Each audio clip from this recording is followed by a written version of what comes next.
Hello everyone. Hope आप सब लोग बढ़िया हो। मेरा नाम विजय अग्रवाल है। मैं एक स्टॉक मार्केट ट्रेडर और इन्वेस्टर हूँ। आप लोगों का मेरे यूट्यूब चैनल पे स्वागत है। तो ये मेरी सबसे पहली वीडियो है जो मैं बना रहा हूँ एंड बेसिकली इस चैनल पे जो टॉपिक्स ऑफ डिस्कशन होने वाले हैं वो मेजरली मार्केट्स के ऊपर रहेंगे। बेसिक लर्निंग्स हो गई चीज़ों के बारे में, छोटे मोटे पॉइंटर्स, क्या क्या चीज़ें कैसे वर्क करती है, minute price points, most importantly कुछ स्टॉक्स अच्छे लगे तो उस पर टेक्निकली हम लोग कैसे व्यू बना के ट्रेड्स ले सकते हैं। मतलब अपना रिसर्च मैं आप लोग के सामने रखूँगा। एंड इसके साथ साथ सबसे इम्पॉर्टेंट चीज़, जो भी पूरे वीक के लिए मार्केट व्यू बनेगा, जैसे अगर मंडे टू फ्राइडे मेरे को मार्केट व्यू रखना है तो मैं वो सैटरडे या संडे को आके आप लोग के साथ डिस्कस किया करूँगा। तो इससे क्या होगा, हम लोगों ने पूरे वीक के लिए पहले व्यू बना लिया अलग अलग प्रोबेबिलिटीज़ लेके। फिर हम लोग को देखना है पूरे वीक में वो व्यू कैसे प्ले आउट हुआ। हम लोगों ने जो डिस्कस किया उसके अकॉर्डिंग मार्केट्स चलिए, तो उसमें हम लोगों ने ट्रेड्स कैसे लिए, वो कैसे वर्कआउट की एंड लास्ट में क्या रिजल्ट्स हुए।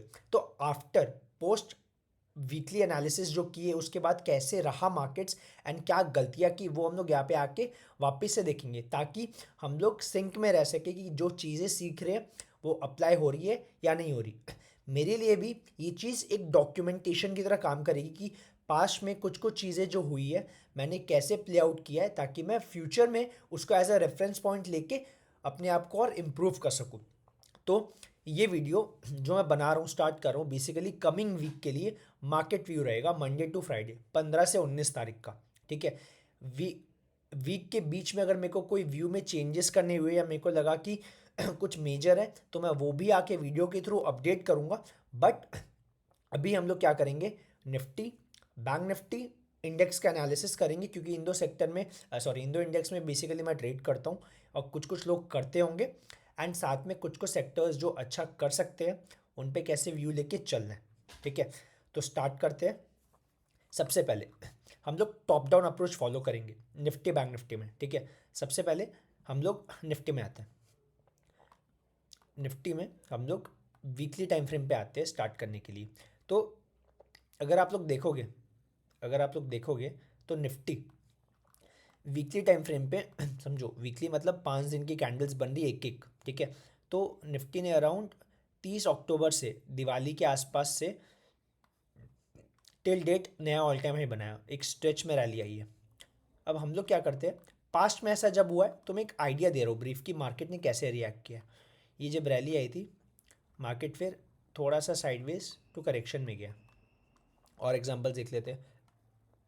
या देखो, करेक्शन आया। ठीक है। यहाँ देख लो, ये ऊपर जब गया करेक्शन आया, ऊपर गया करेक्शन आया। तो हर रैली के बाद एक करेक्शन सपोर्ट किया है, जो कि बहुत मेजर चीज़ है, होना भी अच्छा है, क्योंकि मार्केट्स कभी भी समझो एक वेव में नहीं जा स्ट्रेट नहीं जाती, वेव्स में जाती है। तो मार्केट्स अगर वेव्स में जा रही है तो हम लोग को वो चीज़ को कहीं ना कहीं हर टाइम सिंक में लेके या बैक ऑफ द माइंड रख के रहना पड़ेगा कि एक पुल बैक करेक्शन जो कि मार्केट्स के लिए हेल्दी होता है वो कभी भी आ सकता है। ठीक है। प्लीज़ छोटे छोटे पॉइंटर्स बीच बीच में बोलूँगा जब मैं समझाऊंगा, नोट डाउन करो। बाद में क्या होता है ना कि ये सब छोटी छोटी चीज़ें कहीं पे भी आती है तो आप लोग को पता रहता है कि हाँ पहले सुना हुआ है, लिख लिया है, तो वो याद रहेगी। ठीक है। जर्नलिंग बहुत इंपॉर्टेंट है अगर आप लोग ट्रेडिंग या इन्वेस्टमेंट्स कर रहे हो तो। अब टॉप डाउन अप्रोच मतलब वीकली पे हम लोग ने देख लिया एक स्ट्रेच में ऊपर है, बुलिश है। डेली पे आ जाते हैं। अब डेली पे देखो, समझना, डेली पे इसने एक फ्रेश ब्रेकआउट देखिए, ऑल टाइम हाई बनाया। मैं एक लेवल मार्क करता हूँ। ठीक है। ये मैंने 2 वीडियो बनाई थी सपोर्ट रेजिस्टेंस और टॉप डाउन अप्रोच पे। मैं यूट्यूब पे जब डालूंगा तो उनको प्लेलिस्ट में डाल दूंगा ताकि आप लोग देख सको। ठीक है। तो यहाँ पे अगर आप लोग नोटिस करोगे ये एक सपोर्ट है। जो लोग समझ पा रहे हैं वेल एंड गुड, जो नहीं समझ पा रहे प्लीज़ वो वीडियो देखना, मैं डाल दूंगा 1-2 दिन में। ये सपोर्ट है। सपोर्ट मतलब जहाँ पे मार्केट पुल बैक लेता है, जहाँ पे डिमांड क्रिएट होती है, बाइंग आती है, वो सपोर्ट है। और ये एक रेजिस्टेंस है। ठीक है। प्लीज़ समझो, मैं बेसिक से स्टार्ट नहीं करवा रहा हूँ क्योंकि मेरा पर्पस है कि एक व्यू दूँ जो लोग खेलते हैं प्ले आउट कर सकें एंड बाकी लोग चीज़ें समझ सकें। बस ये मेरा पर्पस है। मेरा कॉल्स देने का कोई इंटेंशन नहीं है, तो प्लीज़ उस वे से मत ज्वाइन करना कि आप लोग को कॉल्स मिलेंगे। व्यू बना रहा हूँ, फिर आप लोग को अपना व्यू बनाना है अपने बेसिस पे कि आप लोग क्या सोचते हो। फिर अगर सिंक हो रहा है तो आप लोग अपने रिस्क रिवॉर्ड के हिसाब से ट्रेड्स लो, वरना ऑब्जर्व करो कुछ टाइम। समझ में आता है, फिर धीरे धीरे स्टार्ट करो अगर आप बिगनर हो तो। एक रेंज बन गई, समझो ये रेंज बन गई। तो मार्केट्स ने क्या किया है, एक रैली दी साइडवेज में, देखो वीकली में ऊपर जा रहा था, डेली में साइडवेज, मतलब टाइम फ्रेम जैसे जैसे छोटा आता है और क्लैरिटी आती है, तो ये साइडवेज हो गया, राइट।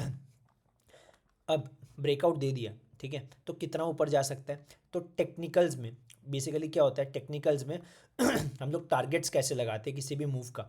तो मान लो ये रेंज है, ये सपोर्ट है, रेजिस्टेंस, तो इसका जो रेंज का जो डिस्टेंस है, जो वर्टिकल डिस्टेंस है, अगर मैं मार्क करता हूँ अराउंड 330 पॉइंट कुछ है, तो ये वर्टिकल डिस्टेंस ऊपर हम लोग का टारगेट्स हो जाएगा। मैं यहाँ पे टारगेट्स मार्क कर देता हूँ, ये लेवल अराउंड हम लोग का टारगेट आ रहा है 22,100, 22,100 हम लोग के टारगेट्स है निफ्टी में। अब बहुत लोग को ये क्वेश्चन भी होगा, डाउट भी होगा कि अरे निफ्टी तो, या कोई भी चीज़ अगर सोचो ये रेजिस्टेंस है, यहाँ पे होल्ड किया, ये ब्रेकआउट दिया, बहुत बार क्या होता है कि ब्रेकआउट ऊपर जाने की बजाय फेल भी हो जाता है। तो कैसे समझे कि ये ब्रेकआउट फॉल्स नहीं है।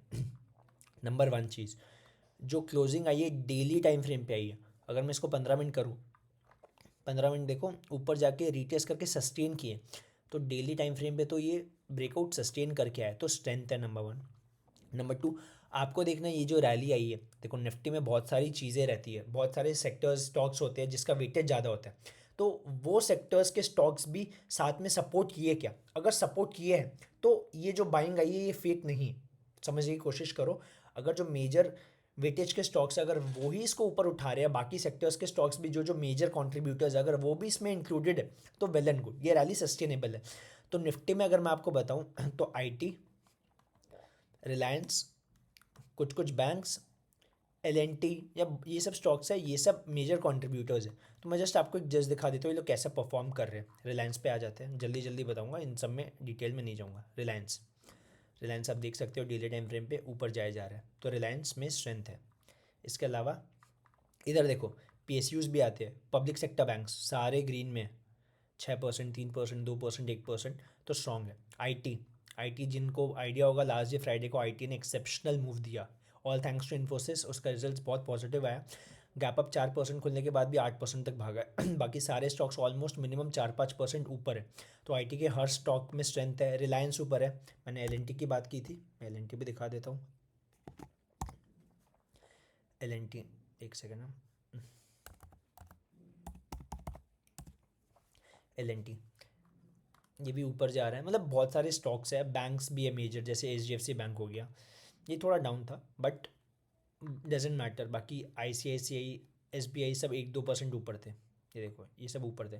तो डेफिनेटली एक स्टॉक से इतना फ़र्क नहीं पड़ेगा, बट आईटी रिलायंस का मेजर कंट्रीब्यूशन है, उस चक्कर में ये ऊपर रहते ही रहते। तो एक तरीका आपको पता चल गया कि कैसे फेक आउट नहीं है।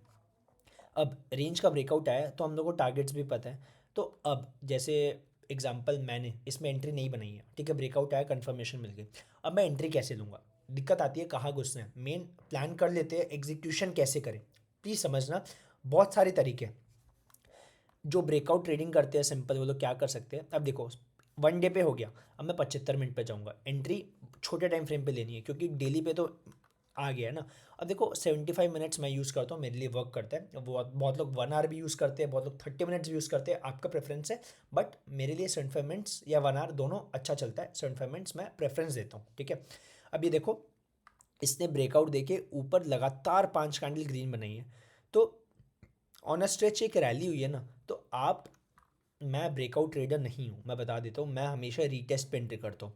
रीटेस्ट मतलब अगर एक लेवल का ब्रेकआउट आया, अगर एक लेवल का ब्रेकआउट आया, तो अगर ये ऊपर जाते रहेगा मैं चेज़ नहीं करूँगा, मैं बाय नहीं करूँगा, मैं वेट करूँगा रीटेस्ट का, कि वापस से जो रेजिस्टेंस तोड़ा है, ये रेजिस्टेंस है, यहाँ पे सपोर्ट बना है, वापस से सपोर्ट की तरह काम करे, या कुछ बुलिश कैंडल या पैटर्न मिलेगा, मैं लॉन्ग के लिए प्लान करूँगा।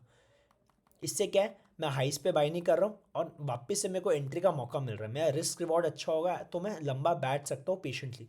तो मेरा क्या व्यू रहेगा, सिंपल है, अगर ये, मेरी बात समझो, अगर ये फ्लैट खुलता है, फ्लैट मतलब प्लस माइनस में कुछ 10-20 पॉइंट, और नीचे आता है, ये जो रेजिस्टेंस था अभी सपोर्ट बन गया ना, यहाँ पे टेस्ट करता है 21,830, 820, इस लेवल के आसपास आके थोड़ा सा होल्ड करके कोई बुलिश कैंडल बनाता है, मेरे को एंट्री का मौका देता है, तो मैं यहाँ पे लॉन्ग करना प्रेफर करूँगा, एंड मेरे टारगेट्स ऊपर के लिए, तो मैं वापस से घुस सकता हूँ। दूसरी चीज़, अगर गैप अप खुल गया, अगर गैप अप खुल गया, ऊपर खुल गया पहले, तो ऑब्वियसली कुछ बचा नहीं, जो लोग ओवरनाइट कैरी किए उनको पैसे बन गए, तो यहाँ पे चेस करना फोमो में आके कोई सेंस मेक नहीं करेगा, बेटर है तब अवॉइड करो। तब क्या कर सकते हो, अब गैप अप के बाद अगर नीचे आएगा तो क्लोजिंग जहाँ हुई थी अब ये सपोर्ट की तरह काम करेगा, तो वापस बुलिश बनता है तो आप हाइस तक के लिए प्लान कर सकते हो। दूसरी चीज़, तीसरी चीज़, अगर ये नीचे आता है, समझो मैंने क्या बोला, इधर सपोर्ट लेके मेरे को बाइंग करनी है, राइट। व्हाट इफ, दो चीज़ हो सकती है अगर ये नीचे आके इसको तोड़ दे, सोचो सेलिंग अग्रेसिव आ गई, तोड़ सकता है, कोई बड़ी बात नहीं है, क्योंकि मार्केट्स अनसर्टेनिटी पे चलती है, तो हम लोग प्रोबेबिलिटीज़ कर रहे हैं जो हो सकता है, जो ज़्यादातर वर्क करता है। अगर कोई गलत केस हो गया तो हम लोग इसलिए वो तो वेट करो, प्राइस को कंफर्म करने दो, आप पहले खुद डिसाइड मत करो कि मार्केट्स नीचे जा रही है ऊपर जा रही है तो मैं घुस जाऊँ, क्योंकि मेरा असम्पशन था, नहीं वो चीज़ वैसे काम नहीं करने वाली, ठीक है। अगर ये लेवल ब्रेक कर देता है तो क्या होगा, ये जो रेडी होके ब्रेकआउट दिया ये पूरा फॉल्स हो गया, अब वापस रेंज में आ गया, तो कोई व्यू कंफर्म नहीं हो सकता, तो हो सकता है कि रेंज में आके ये वॉलेटाइल हो जाए, ऊपर नीचे करते रहे, तो फिर ट्रेड नहीं बनेगा, सिंपल। अब देखो एक और चीज़ हो सकती है, अगर रेंज में आ जाए तो हो सकता है थोड़ा सेलिंग आए, बट वो हम लोग को नहीं करना, हम लोग को रेंज के ऊपर या नीचे ट्रेड करना है, सिंपल। अब एक और चीज़ ये भी देखो, यहाँ पे क्या किया ना इसने, एक ट्रेंड लाइन आ रही थी, मैं समझा रहा हूँ, ये ट्रेंड लाइन, इस ट्रेंड लाइन का ब्रेकआउट दे के रिटेस्ट करके ही है, तो प्रोबेबिलिटी ऑफ दिस फेलिंग, इसका फेल होने का जो प्रोबेबिलिटी है बहुत कम है, बट अगर होगा इसीलिए हम लोग स्टॉप लॉसेज रखते हैं। तो वो व्हाट इफ अगर बहुत बड़ा गैप डाउन खुल जाए, इधर किधर गैप डाउन खुल जाए, तब कोई ट्रेड नहीं बनेगा, तब रेंज में आ जाएगा, तब आपको टोटली अवॉइड करना है। अभी ब्रेकआउट के रीटेस्ट पे हम लोग एंट्री प्लान कर रहे हैं, so that will be the best thing जो हम लोग प्लान करें। तो होप व्यू क्लियर हो ऐसा नहीं होगा मंडे कि इतना नीचे गैप डाउन खुल जाए, पॉसिबिलिटी नहीं है। गिफ्ट निफ्टी जो है वो थोड़ा सा पॉजिटिव ऊपर बंद हुआ है, तो मेरे ख्याल से अगर पॉजिटिव भी खुलता है तो अराउंड इस लेवल के आसपास खुल सकता है, इस लेवल के आसपास अगर खुलेगा तो हाई ब्रेक करने पे लोग एंट्री ले सकते हैं, बट मैं प्रेफर करता हूँ कि मेरे को थोड़ा सा पुल बैक मिल जाए, इधर किधर कोई बुलिश लाइन मिलेगा इस कैंडल के आसपास, मैं यहाँ पे भी लॉन्ग कर सकता हूँ, ठीक है। तो अराउंड मैं लेवल बता दे रहा हूँ, लेवल मार्क कर दे रहा हूँ, 21,830, देख रहे हो, 21,830 के आसपास भी अगर आता है, मेरे को लॉन्ग मिलता है, मैं खुशी खुशी करूँगा, बट अगर गैप अप खुल गया 40-50 पॉइंट, तो फिर मैं इंटरेस्टेड नहीं हूँ एकदम भी, क्योंकि बहुत ज़्यादा ही फिर चेज़ करने वाली चीज़ हो जाएगी। फिर अगर सोचो मैं इधर खरीदता हूँ, मेरा स्टॉप लॉस इतना बड़ा होगा और मैं इतना सा टारगेट, कोई सेंस मेक नहीं करता। तो ये निफ्टी में ध्यान रखो, ठीक है। होप निफ्टी का व्यू क्लियर हो। अब ये 75 मिनट है, 15 मिनट पे आप लोग लगा लो, अगर आप लोग इंट्राडे वाले लोग 15 मिनट 30 मिनट पे एंट्री लेते हैं, मैं 75 मिनट्स पे एंट्री लेता हूँ, मेरे को कन्वीनियंट लगता है, तो आप लोग वैसे प्लान कर सकते हो। 75 मिनट्स पे कहाँ एंट्री मिली, कैसे मिली, मैं आप लोग से शेयर करूँगा बाद में, जो भी मैं करूँगा मैं एक जैसे पिक्चर शेयर कर दिया कि एंट्री पॉइंट का हुआ, ताकि आप लोग समझ सको बाद में, बट ये सब पोस्ट मार्केट एनालिसिस में करेंगे, ठीक है। अब बैंक्स पे आ जाते हैं, bank Nifty. So bank Nifty same चीज़, वीकली से स्टार्ट करते हैं, हमेशा टॉप डाउन अप्रोच करो, आपको क्लैरिटी मिलेगी, ठीक है। अब देखो निफ्टी की तरह बैंक्स उतने ज़्यादा स्ट्रॉन्ग नहीं है, ऑल दो रैली दी है, बट देख रहे हो हॉल्ट करके ऊपर, अब बैंक्स यहाँ पे साइडवेज हो गए 3-4 हफ्तों से, तो बैंक्स में उतना स्ट्रॉन्ग मूव आया नहीं है, और कंपेरेटिवली बैंक्स निफ्टी के कंपैरिजन में वीक है, क्यों, क्योंकि बैंक्स में सारे सेक्टर्स नहीं आते, पहली बात, खाली बैंक्स के स्टॉक्स आते हैं, और अगर बैंक स्ट्रांग होता है तो निफ्टी को भी और एज मिलता है कि वो और ऊपर जाएगा, क्योंकि निफ्टी में बैंक्स इंक्लूडेड रहते हैं। छोटे छोटे पॉइंटर्स है, प्लीज़ ध्यान रखो कि निफ्टी 50 जो है वो इंडेक्स बैंक्स का है, सेक्टर कलेक्टिव, तो बैंक्स के सारे स्टॉक्स निफ्टी में आते हैं, राइट। तो अगर बैंक स्ट्रांग होंगे तो निफ्टी स्ट्रांग होगा, बट अगर बैंक्स वीक होगा तो निफ्टी उतना वीक नहीं होगा, क्योंकि उसमें आईटी स्ट्रांग है, रिलायंस स्ट्रांग है, समझ रहे हो। तो वीकली में तो रेंज बाउंड है, राइट। सॉरी। तो मैं क्या करूँगा, अब डेली पे चल जाऊँगा, डेली पे। अब डेली पे आप देखो एक रेंज बाउंड हो गया, राइट, यहाँ पे रेंज बाउंड हो गया, तो मैं क्या करूँगा, एक रेजिस्टेंस बना दूंगा पहले, एक रेजिस्टेंस कि यहाँ पे मार्केट रुकी हुई है, ठीक है, रेजिस्टेंस टॉप पे, एक सपोर्ट मैं मार्क कर लेता हूँ, ये एरिया सपोर्ट है, राइट। देखो ना, जहाँ पे बेसिकली सपोर्ट में क्या मार्क करता हूँ, एक एरिया जहाँ पे मार्केट ने 2 बार सपोर्ट लिया हो, 2 बार जहाँ से पलटा हो प्राइस, या ऊपर से 2 बार पलटा हो, वो रेजिस्टेंस है। तो इधर देखो मार्केट्स ने अराउंड 2 बार ऐसे, मैं मार्क कर दे रहा हूँ प्रॉपरली, देखो 1 बार 2 बार 3 बार, 3 बार मार्केट ने सपोर्ट लिया, राइट, 47,000 का लेवल है, तो अच्छा खासा सपोर्ट है, तो मार्केट से इधर पे सपोर्ट लिया, ठीक है, डेली टाइम फ्रेम पे। अब सेम चीज़ मैं 75 मिनट्स पे आ जाता हूँ। अब 75 मिनट्स पे आपको और क्लैरिटी आ जाएगी चीज़ों की, मैं इसको थोड़ा बेटर कर दूँ, ठीक है, मैं इधर इसको थोड़ा सा बेटर कर दिया, ठीक है, ये हाई हो गया, और इधर इसने, मैं चार्ट्स भी जूम इन कर दूंगा, प्लीज़ थोड़ा सा रुक जाओ, 1 मिनट दो मेरे को, मैं पहले से रेडी करके रख सकता था चीज़ें, बट मेरे को लगा कि आप लोग को जब समझा रहा हो तो आप लोग के साथ ही करो तो आप लोग को क्लैरिटी आती रहेगी। देखो मैं जूम करता हूँ, तो यहाँ पे क्या हुआ है, तो बेसिकली आप देखोगे तो मार्केट्स क्या कर रही है, इस रेंज में जा रही है, राइट। देखो ये रेंज में, राइट, पूरी रेंज में। तो इधर साइड रेंज ब्रेक होगी तो ही मैं ट्रेड लूँगा ना, अब बीच में नहीं ले सकते। तो जो लोग इंट्राडे प्रेफर करते हैं उन लोग के लिए, जैसे मैं करता हूँ, तो मैं क्या करूँगा, आप देखो एक रेजिस्टेंस आ रहा है, एक रेजिस्टेंस कहाँ से आ रहा है, ये वाला एक रेजिस्टेंस आ रहा है। बेसिकली देखो तो मार्केट्स कैसे, इधर से रिजेक्शन, इधर से रिजेक्शन, इधर से रिजेक्शन, राइट। तो एक रेजिस्टेंस है। तो अब मैं और क्या करूँगा, देखो 75 मिनट्स मतलब 1 घंटा 15 मिनट, जो कि बहुत बड़ा टाइम होता है। तो मेरे को इतने बड़े गैप में अगर ट्रेड करना है तो मेरे को इस रेंज में, समझो ये जो रेंज है इसके बीच में भी मेरे को और सपोर्ट रेजिस्टेंस मिल सकते हैं, तो मेरे को वो मार्क करने पड़ेंगे। तो मेरे को एक कोई भी अगर सपोर्ट या रेजिस्टेंस दिख रहा है तो मैं वो मार्क कर लेता हूँ। रुक जाओ, यस ये वाला देखो, मैं ये लेवल मार्क कर दे रहा हूँ आप लोग के लिए, ये ध्यान रखना। देखो ये जो एरिया है मैं जो मार्क किया हूँ, विथ टाइम धीरे धीरे आप लोग भी समझने लगोगे कि कैसे ये बन रहा है। देखो रेजिस्टेंस लिया, सपोर्ट लिया, सपोर्ट लिया, रेजिस्टेंस लिया या सपोर्ट लिया, राइट। तो अभी क्या दिखा रहा है समझो, निफ्टी का स्ट्रक्चर मैंने दिखाया बुलिश है। बैंक्स क्या कर रहे हैं देखो, एक सेकंड, ये क्या दिखाता है, बैंक सेलिंग जोन में, राइट, नीचे। सेलिंग जोन मतलब लोअर हाई लोअर लो बना रहे हैं, मतलब जैसे जैसे मार्केट नीचे आ रहा है एक हाई आता है उसको सेल ऑफ आ जाता है, या पे सेल ऑफ, इधर आया सेल ऑफ, इधर आया सेल ऑफ, मतलब सेल ऑन राइज चल रहा है। बट अभी रिसेंटली लास्ट दिन में क्या हुआ है, अभी समझो मार्केट्स ने लो यहाँ बनाया, सपोर्ट लिया, अब जब ऊपर गया एक पुल बैक आया, यहाँ पे सपोर्ट लिया, ऊपर गया। तो ये क्या इंडिकेट कर रहा है, इतना देर से क्या था, ये लो था, ये लो था, ये लो था, ये लो था, मतलब लोअर लो बना रहा था, सेल ऑन राइज। अब मार्केट ने क्या किया, लो ये है, अब नेक्स्ट लो यहाँ पे है 47,000 पे, 47,250 पे, मतलब एक हायर लो बन गया, मतलब स्ट्रक्चर चेंज हो रहा है। शॉर्टर टाइम फ्रेम पे स्ट्रक्चर चेंज हो रहा है, ठीक है। वीकली पे क्या था, स्ट्रॉन्ग था, साइडवेज में था। अब डेली पे आते आते, सॉरी 75 मिनट्स पे आते आते क्या स्ट्रक्चर सेल ऑन राइज था, उससे वापस चेंज होके बाय ऑन डिप हो गया, ठीक है। फिर ऊपर जाके ये पुल बैक लिया, अब लोज हाई हो रहे हैं, ठीक है। तो ये बाइंग जोन में आ रहा है। अब बेसिकली ये भी नोटिस करो लास्ट में क्या हुआ है, यहाँ पे इसने रिजेक्शन लिया है, समझो ये रेजिस्टेंस था यहाँ पे, ऊपर गया रेजिस्टेंस लेके नीचे, अब इसके ऊपर चला गया, अब यहाँ पे होल्ड कर रहा है, समझो ये क्या हुआ, ऊपर रीटेस्ट। तो अब मेरे को देखना है मंडे कहाँ खुलता है। अगर ये मंडे इसी रेंज में इधर किधर खुलता है सपोर्ट पे, तो मैंने क्या बोला, मैं ब्रेकआउट पे बाय नहीं करूँगा, रीटेस्ट पे, तो ब्रेकआउट रीटेस्ट। तो अगर ये फ्लैट खुलता है, प्लीज़ मेरी बात समझो, 47,700 पे बंद हुआ है, तो वो 700 से 750 इस रेंज में किधर पे ओपन होता है 40-50 पॉइंट में, तो मैं बाई करना प्रेफर करूँगा। मेरे टारगेट्स क्या हो जाएंगे, पहला टारगेट ये रेजिस्टेंस जो था, ठीक है। अब मैं हमेशा बोलता हूँ कि रेजिस्टेंस पे ब्रेकआउट पे बाय करना प्रेफर मत करो, क्योंकि हो सकता है कि रिजेक्शन लेके आपको फंसा दे, स्टॉप लॉसेस अच्छे नहीं मिलते। तो अगर आप रीटेस्ट पे एंट्री लोगे तो यहाँ तक के टारगेट्स भी बहुत अच्छे हैं, 47,750 पे भी एंट्री लोगे तो 48,000 तक आपको टारगेट्स मिलेंगे, 200-250 पॉइंट बहुत होते हैं। तो ये टारगेट्स आप बुक कर सकते हो इधर, नंबर 1।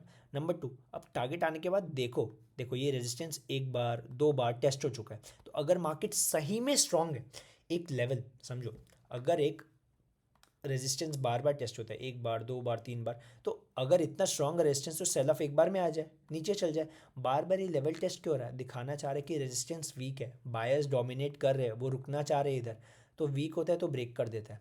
इसमें भी सिमिलर हुआ है, एक बार टेस्ट हुआ, दो बार हुआ, तीन बार हुआ, अब अगर चार बार होता है, मैं इफ़ बोल रहा हूँ, अगर ये टेस्ट होता है और यहाँ पे होल्ड कर जाता है तो ये ना निकल जाएगा, टारगेट 1 टारगेट 2 ये आ जाएगा अगर होल्ड करता है। तो फर्स्ट एंट्री मेरी डिपेंड करती है, सोचो अगर फ्लैट खुल के ऊपर जाने लगता है तो मेरे को लॉन्ग मिल सकता है इधर पे, अच्छा रिस्क रिवॉर्ड है, इसके नीचे स्टॉप लॉस, ठीक है। अगर इधर तक के टारगेट्स मिल गया वेल एंड गुड, मैं निकल जाऊँगा। अगर गैप अप खुलता है, अब गैप अप खुल के यहाँ रेजिस्टेंस के आसपास ही खुलेगा, तब स्टार्टिंग में सेल ऑफ आएगा ही आएगा, तो सेलिंग आएगी, तो फिर मैं कुछ नहीं करना चाहूँगा, मैं अवॉइड करूँगा, क्योंकि मेरा व्यू था लॉन्ग का, गैप अप पहले खुल गया तो मैं क्यों करूँ लॉन्ग, मेरे लिए बेटर है कि मैं इसको अवॉइड कर दूँ।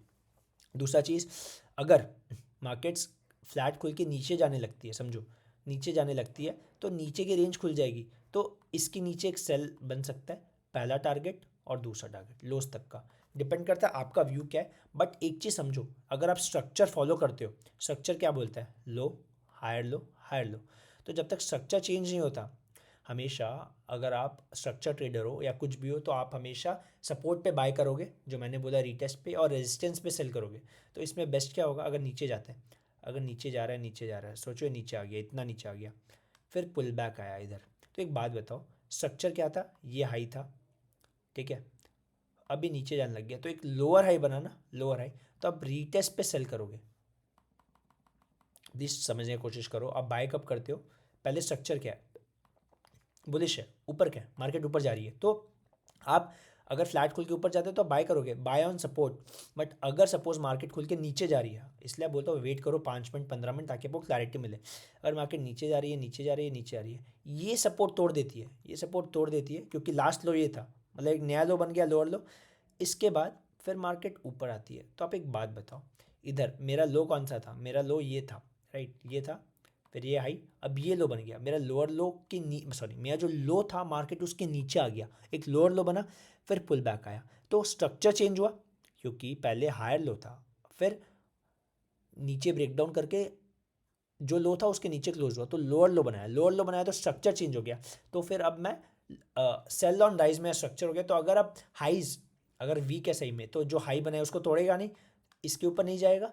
तो अब अगर ये ऊपर जाके या रीटेस्ट पे रिजेक्शन लेता है, ये जो रेजिस्टेंस सपोर्ट था, अब रेजिस्टेंस बन गया, इधर पे रिजेक्शन लेगा, तो मैं यहाँ पे सेल करना चाहूँगा। कन्फ्यूजन में नहीं डाल रहा हूँ, बस एक बार वापस से रिपीट कर दे रहा हूँ। अगर मार्केट्स फ्लैट खुलती है इस लेवल के आसपास, स्ट्रक्चर बुलिश है, मैं रेजिस्टेंस तक प्लान करूँगा टारगेट्स। अगर गैप अप खुलती है मैं कुछ नहीं करूँगा, अगर गैप डाउन खुल जाती है मैं कुछ नहीं करने वाला। बट अगर फ्लैट खुल के नीचे तोड़ने लगता है तो मैं रीटेस्ट पे ही सेल करूँगा, वरना नहीं करूँगा। होप क्लियर हो बैंक निफ्टी का, ठीक है। एंड बड़े केस में अगर मार्केट सोचो ये रेंज तोड़ देती है, ये ऊपर की रेंज तोड़ देती है, ऑल टाइम हाई तोड़ देती है, ठीक है, तो ऊपर के टारगेट्स मैं एक बार आके अपडेट कर दूंगा, क्योंकि अभी 47,700 पे हम लोग, अराउंड 1000 पॉइंट, और अभी के केस में देखिए 1000 पॉइंट एक दिन में आना मुश्किल है ऑब्वियसली। तो 2-3 दिन में अगर ऑल टाइम हाई पे आ जाती है तो यहाँ पे सेलिंग एक बार आएगी, अगर मार्केट इधर पे आ गया सपोज, तो इधर पे सेलिंग आएगी एक बार, फॉर श्योर आनी है, ठीक है। तो अभी यहाँ पे अग्रेसिव होना कोई मतलब नहीं है, ठीक है, इतना सेम टारगेट्स तक प्लान करो अगर ऊपर जाती है मार्केट्स, ठीक है। लो, अगर लो टूट जाते हैं, इन केस कोई कारण से कोई न्यूज़ आई या कुछ भी हुआ, स्ट्रक्चर बेरिश हो गया, मार्केट नीचे जाती है, तो फिर आपको दो चीज़ करनी है। नीचे के टारगेट्स क्या होंगे, नीचे के जो सपोर्ट्स आएंगे, पहला टारगेट ये मार्क कर दे रहा हूँ, पहला टारगेट, हाँ जी, पहला टारगेट आपका ये रहेगा, ये वाले लोज, ठीक है, ये लोज आपके टारगेट रहेंगे। 46,330, 46,300 400 के लेवल्स होंगे, अगर नीचे जाएगा, इसके बाद आपके ये सब लेवल्स खुल जाएंगे, एंड फिर ये सब लेवल्स नीचे के, ठीक है। देखो जिस तरफ भी जाए हम लोग को व्यू बना के रखना है, तो आप लोग को अगर स्क्रीनशॉट लेना आप लोग ले सकते हो, कोई प्रॉब्लम नहीं है। बट समझो मैं क्या बोलना चाह रहा हूँ, कि अगर मार्केट्स को जिस तरफ जाना है, समझो ना ये लेवल इतनी बार टेस्ट हो गया, ये लेवल भी वीक है, एक बार दो बार तीन बार वीक है, बट कहीं ना कहीं होल्ड ऑन कर रहे हैं, मार्केट्स होल्ड ऑन कर रही है, क्या दिखाता है कि कहीं ना कहीं स्ट्रेंथ है। अब बैंक्स में सबसे ज़्यादा वेटेज किसका है, बैंक से सबसे ज़्यादा वेटेज है HDFC बैंक का। HDFC बैंक कहीं ना कहीं थोड़ा सा वीक है, कंपेरेटिवली थोड़ा सा वीक है, तो ये अगर नीचे आएगा तो बैंक्स भी सेम लोज तक आ सकते हैं, जो सपोर्ट था, रेक्टेंगल बॉक्स था। बाकी ICICI बैंक ये थोड़ा बहुत स्ट्रेंथ दिखा रहा है, ऊपर है। एक्सिस थोड़ा साइडवेज चला गया, रेंज में है। SBI थोड़ा सा स्ट्रेंथ है, ऊपर जा रहा है, तो मिक्स्ड है, कुछ स्टॉक्स ऊपर है कुछ नीचे। जबकि आप जबकि आप PSU बैंक्स देखोगे तो सारे स्ट्रॉन्ग है, पब्लिक सेक्टर बैंक्स, ठीक है। तो मिक्स एंड मैच चल रहा है, तो अभी अग्रेशन में मत आओ, बस ट्रेंड को फॉलो करो। Buy on dip, higher low मिलता है लॉन्ग करो, स्टॉप लॉसेज इंटैक्ट रखो, टारगेट्स आते हैं, ठीक है। बहुत सारे कंसेप्ट्स मिक्स एंड मैच हो गए होंगे, प्लीज़ कन्फ्यूजन मत रखो, सिंपल रखो जो बोल रहा हूँ, ठीक है। इसके अलावा बाकी सी मेरे लिए स्क्रीन के सामने आना, रिकॉर्ड करना बहुत मुश्किल है, क्योंकि मैं थोड़ा बहुत हेजिटेट करता हूँ, मेरे को लगता है कि थोड़ा ऑकवर्ड हो जाएगा करना, कि फ़र्स्ट टाइम आ रहा हूँ कैसा जाएगा चीज़ें, मैं बहुत सोचता हूँ। तो थोड़ा बहुत आप लोग से भी रिक्वेस्ट है कि अगर आप लोग के कोई डाउट्स हो, किसी भी चीज़ को डाउट्स हो, फील फ्री कमेंट सेक्शन में अपने डाउट्स लिखो। मैं अगर आपको कोई ऐसे पर्सनली रीच आउट करके पूछना है वो भी करो, कोई दिक्कत नहीं है। कमेंट सेक्शन में मैं जितना होगा मैं रिप्लाई करने का कोशिश करूँगा। एंड अगर कोई चीज़ मेरे को लगी कि हाँ इंपॉर्टेंट है लोगों को बतानी है तो उस पर भी सेपरेट वीडियो बना दूंगा। बट अभी तक के लिए जो जो चीज़ें पॉइंट्स नोट डाउन करो, हमेशा काम आएंगे। एंड दूसरी चीज़ ये बोलूँगा कि अभी मार्केट्स एक ऑल टाइम हाई के पास है, ठीक है। लोग जितना भी बोले कि बाय करो बाय करो बाय करो, आपको जब तक कन्विक्शन नहीं आता एंड जब तक आपको समझ में नहीं आती चीज़ें, प्लीज़ अवॉइड करो। यूफोरिया फेस चल रहा है तो मतलब भागना नहीं है आपको पीछे किसी स्टॉक के। अगर कोई मिस हो गया ठीक है, मौका मिलेगा, बट एकदम हाइस पे बाय मत करो। हमेशा याद रखो अगर रीटेस्ट मिलता है सपोर्ट्स पे फिर बेस्ट एंट्री बनेगी। सी कोई एक स्टॉक नहीं है जिसमें आप पैसा बना सको, बहुत सारे स्टॉक्स है जो कि आपको पैसा बना के दे सकते हैं। बस आपको कुछ कुछ पर्टिकुलर स्टॉक्स पे अपना सेटअप्स बना के रखना है एंड उसको ही रीट्रेड करो बार बार। आप उसके पीछे की साइकोलॉजी समझोगे तो आपको बहुत हेल्प होगी, ठीक है। तो मैं ज़्यादा बोलता नहीं हूँ वीडियो में, जो मेन पर्पज़ था वो हो गया सब। सो प्लीज़ लाइक करो, क्या बोलते हैं यूट्यूब पे, लाइक करो, कमेंट करो एंड शेयर करो अपने दोस्तों के साथ। प्लीज़ सब्सक्राइब करो। आप लोग बहुत कुछ सीखोगे, इतना मैं ट्राई करूँगा अपने साइड से कि आप लोग चीज़ें समझते रहो। एंड अगर आप लोग को वीडियो यूज़फुल लगा हो तो डेफिनेटली अपने फ्रेंड्सों के साथ शेयर करो। सो यस, मिलते हैं अगले वीडियो में, तब तक के लिए bye bye, take care, have a good day.